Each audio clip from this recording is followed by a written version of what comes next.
السلام علیکم دوستو۔ ایک بادشاہ اپنے محل کی چھت پر ٹہل رہا تھا۔ ٹہلتے ٹہلتے اس کی نظر محل کے نزدیک گھر کی چھت پر پڑی، جس پر ایک بہت خوبصورت عورت کپڑے سکھا رہی تھی۔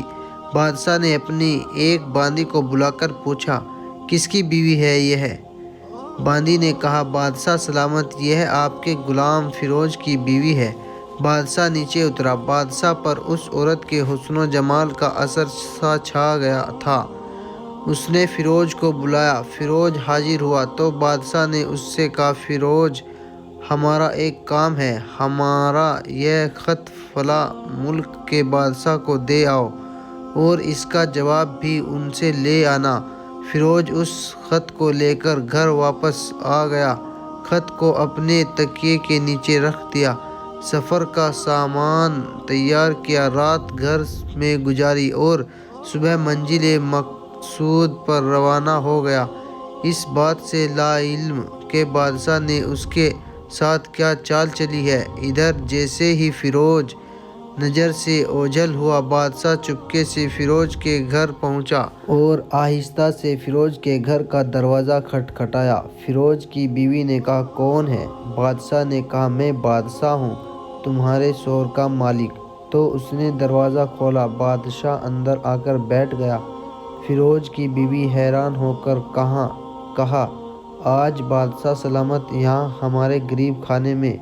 بادشاہ نے کہا، میں یہاں مہمان بن کر آیا ہوں۔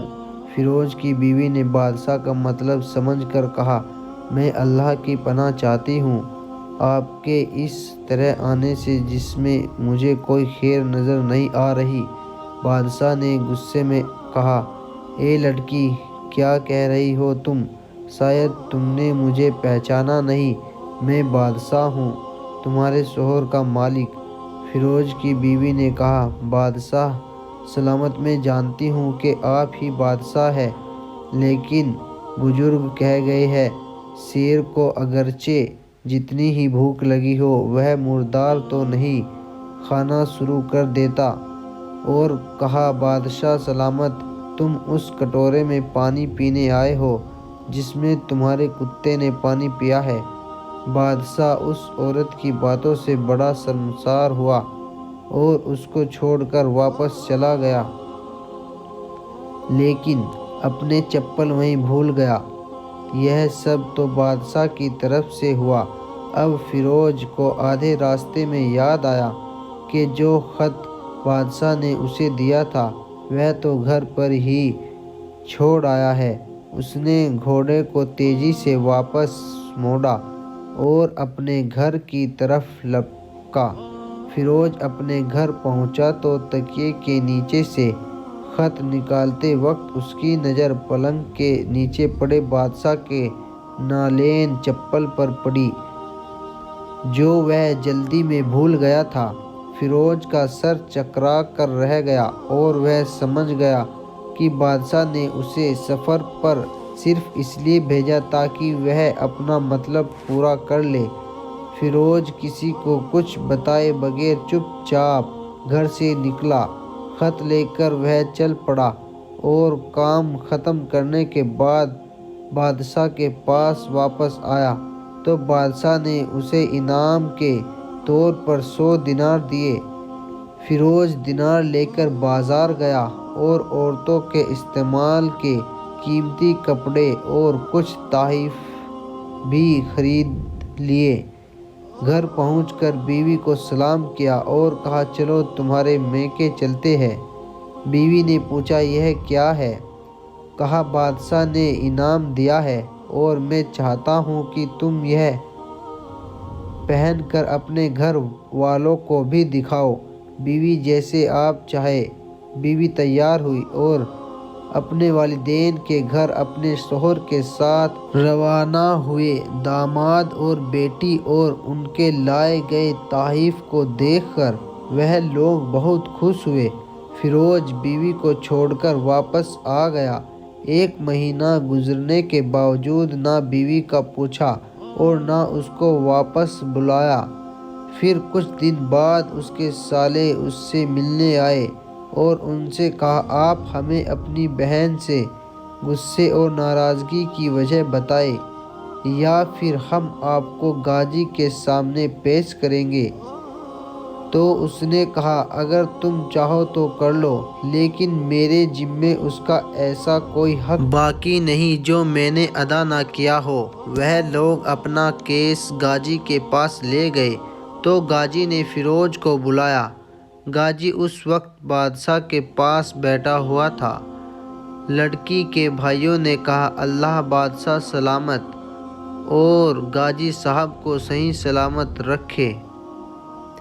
غازی صاحب، ہم نے ایک سبز باغ، درخت، پھلوں سے بھرے ہوئے اور ساتھ میں میٹھے پانی کا کنواں اس شخص کے حوالے میں دیا تھا، تو اس شخص نے ہمارا باغ اجاڑ دیا، سارے پھل کھا لیے، درخت کاٹ لیے اور کنویں کو خراب کر کے بند کر دیا۔ غازی فیروز کی طرف متوجہ ہو کر پوچھا، ہاں تو لڑکے، تم کیا کہتے ہو اس بارے میں؟ فیروز نے کہا، غازی صاحب، جو باغ مجھے دیا گیا تھا وہ اس سے بہتر حالت میں نے اسے واپس کیا ہے۔ غازی نے پوچھا، کیا اس نے باغ تمہارے حوالے ویسی ہی حالت میں واپس کیا ہے جیسے پہلے تھا؟ انہوں نے کہا، ہاں، ویسے ہی حالت میں واپس کیا ہے، لیکن ہم ان سے باغ واپس کرنے کی وجہ جاننا چاہتے ہیں۔ غازی نے کہا، ہاں فیروز، تم اس بارے میں کیا کہنا چاہتے ہو؟ فیروز نے کہا، غازی صاحب، میں باغ کسی بغض یا نفرت کی وجہ سے نہیں چھوڑا، بلکہ اس لیے چھوڑا کہ ایک دن جب میں باغ میں آیا تو اس میں نے شیر کے پنجوں کے نشان دیکھے، تو مجھے خوف ہوا کہ شیر مجھے کھا جائے گا، اس لیے شیر کے اکرام کی وجہ سے میں نے باغ میں جانا بند کر دیا۔ بادشاہ، جو ٹیک لگائے ہوئے یہ سب کچھ سن رہا تھا، اٹھ کر بیٹھ گیا اور کہا، فیروز، اپنے باغ کی طرف امن اور مطمئن ہو کر جاؤ۔ اللہ کی قسم، اس میں کوئی شک نہیں کہ شیر تمہارے باغ آیا تھا، لیکن وہ وہاں پر نہ تو کوئی اثر چھوڑ سکا، نہ کوئی پتا توڑ سکا اور نہ ہی کوئی پھل کھا سکا۔ وہ وہاں پر تھوڑی دیر رہا اور مایوس ہو کر لوٹ گیا، اور خدا کی قسم، میں نے کبھی تمہارے جیسے باغ کے گرد لگے مضبوط دیواریں نہیں دیکھی۔ فیروز اپنے گھر لوٹ آیا اور اپنی بیوی کو بھی واپس لے لیا۔ نہ تو غازی کو پتہ چلا اور نہ ہی کسی اور کو کہ ماجرا کیا ہے۔ کیا خوب بہتر ہے اپنے اہل و عیال کے راز کو چھپانا کہ لوگوں کو پتہ نہ چلے، اپنے گھروں کے بھید کسی پر ظاہر نہ ہونے دے۔